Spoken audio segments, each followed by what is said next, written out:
Welcome to the Tech Egg. Don't get scrambled. Enjoy the video. You already have the monitor connected, so begin by enabling screen mirroring. Open System Settings and go to Displays or use Control Center Screen Mirroring. Once mirroring is active, make sure the external screen is displaying your Mac output. This ensures you won't lose visuals when turning off the internal panel. Next, keep a cable or wireless connection stable and disable any power saving that might drop the external feed while you make display changes. Now move to adjusting how the Mac handles its built-in display. You can disable the internal display two reliable ways. First, use clamshell mode.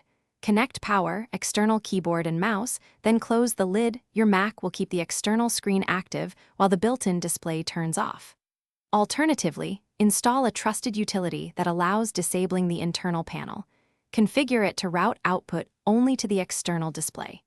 Make sure the external is set as the primary monitor in displays so Windows open there. Once done, check audio and keyboard behavior to ensure input stays. Finish by testing common scenarios: sleep, wake, and unplugging adapters.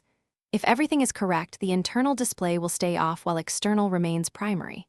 If the external loses signal, try swapping the cable or adapter and reduce the refresh rate. Make sure the monitor firmware is current.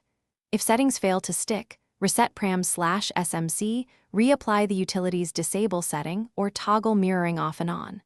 One key tip: if the Mac reverts on wake, check power and peripheral connections first before deeper troubleshooting. Thanks for watching. Consider subscribing if I helped unscramble your problems.